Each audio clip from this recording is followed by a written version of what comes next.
my name is Adam Winrich, and this video is a lesson plan for two-handed whip cracking.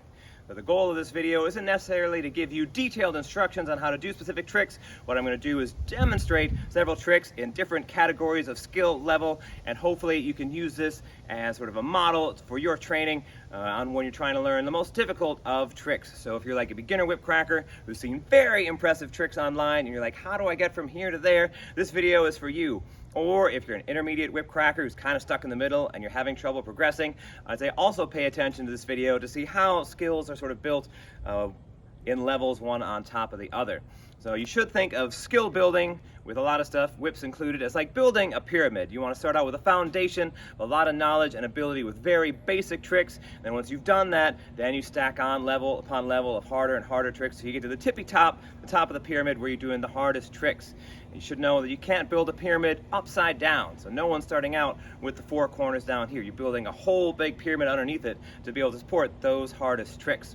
So the levels I'm going to do are railroad tricks, crossover tricks, intertwined tricks, and then four corners tricks. So by railroad tricks, I mean the basic tricks where you're going to keep the whips to the side of your body at all times, like your slow figure eights, your cattleman's cracks, your fast figure eights, your volleys, anything else where the whips just stay at the side of your body and they don't cross. It's really important to be able to do all these tricks at the beginning of your two-handed whip cracking journey.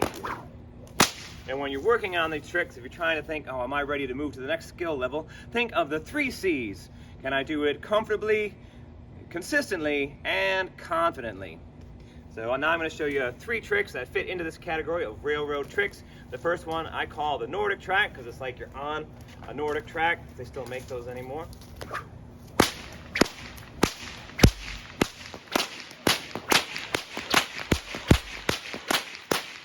That's a very simple trick, and as you can see, if you do it quickly, it can exude a lot of confidence very easily.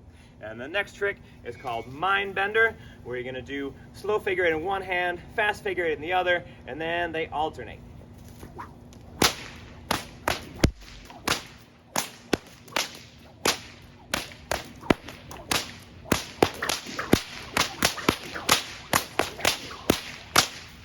And the last trick in this category is the machine guns, where you're just doing staggered fast figure eights and volleys.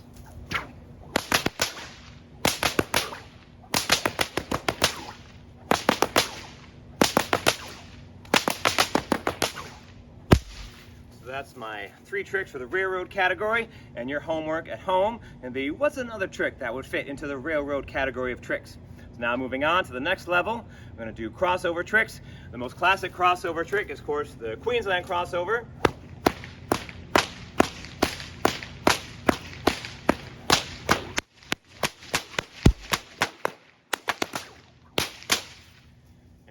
If that one's a little bit challenging for you, here's another trick that I would put into the crossover category. It's called Cutler's Mincer, where instead of doing the flick and the overhead crack like you do in the Queensland crossover, we're doing a simpler crack, which is just the overhead slow figure eight.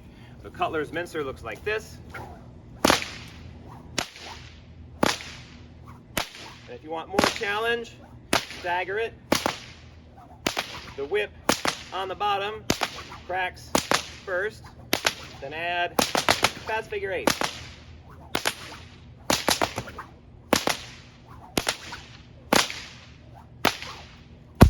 That's Cutler's Mincer, very fun trick to try.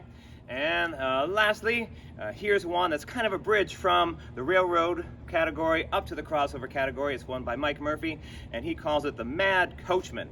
The Mad Coachman goes like this.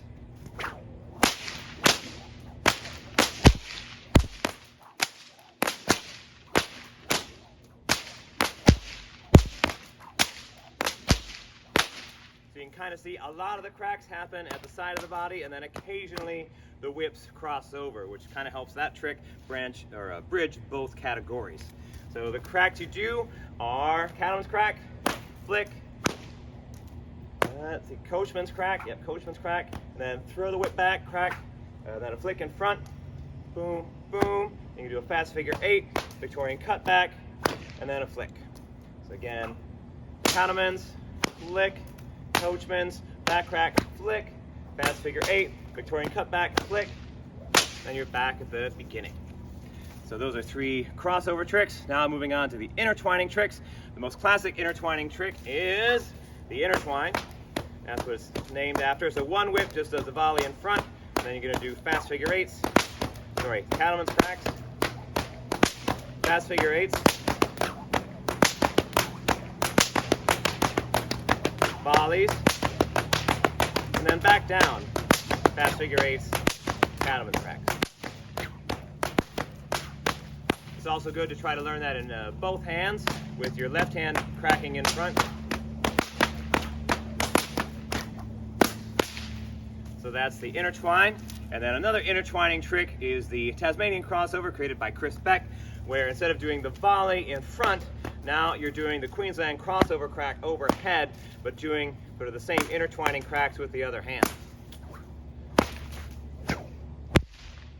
Cattleman, fast figure eight, volley,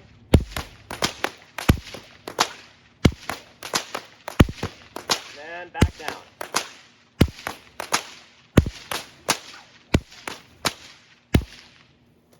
And the third trick I'll show you is creating a beat using the drum roll, aka the snake killer. And this one is also a nice bridge from your railroad tricks up to the intertwining tricks, where the whips really aren't quite crossing paths. What's happening is I'm doing the snake killer down here, and then I'm going to do fast figure eights and volleys in the other hand.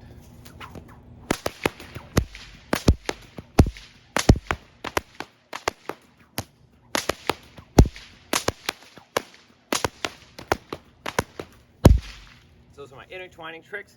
And if you've been watching this video and you're thinking, yeah, those tricks are nice, but they're not as cool looking as the super hard tricks that I really want to learn. Well, I can tell you, if you can't do those 3 tricks that I just showed you, learning tricks harder than them is going to be so difficult. I would say it's very much worth your while to take your time to learn those tricks. Now I'm going to end with some 4 corners tricks. I'm going to have to switch whips to a slightly longer pair of stock whips to do them. So here's the together 4 corners.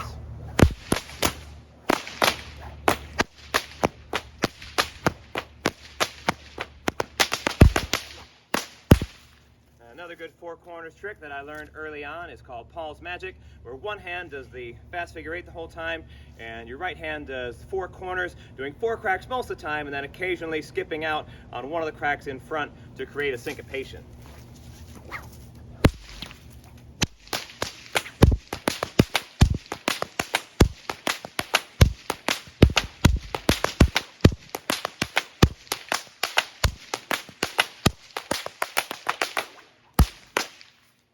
Finally, I'll demonstrate a trick called Scott's Crossing. Scott's Crossing was created by Australian whip cracking champion Andrew Thomas. So one whip does the 4 corners, and the other whip does the Queensland Crossover crack through it. And the extra challenge with this one is to really be doing the trick, you have to switch lead hands. So I'll start out doing the 4 corners in my right hand, and then switch lead hands so I'm doing it in my left.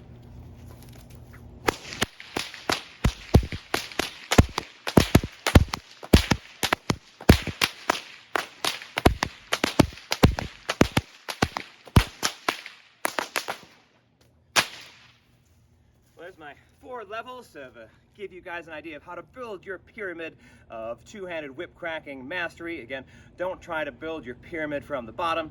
You really got to build a strong foundation, starting out with your railroad tricks, going up to crossover tricks, intertwining tricks, finally up to the really hard stuff, including, say, 4 corners tricks.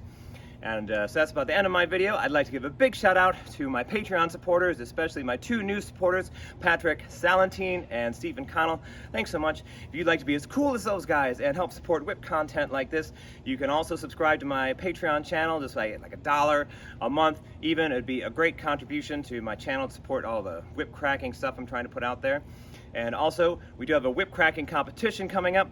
The deadline is January 14th. Lots of great prizes. It's a video competition, so it's open worldwide. Last year, we had people from around the world. Hopefully, we have more people this year. If you want to find more information about that, just look at some of my other YouTube videos. And my name is Adam Winrich. Thanks for watching.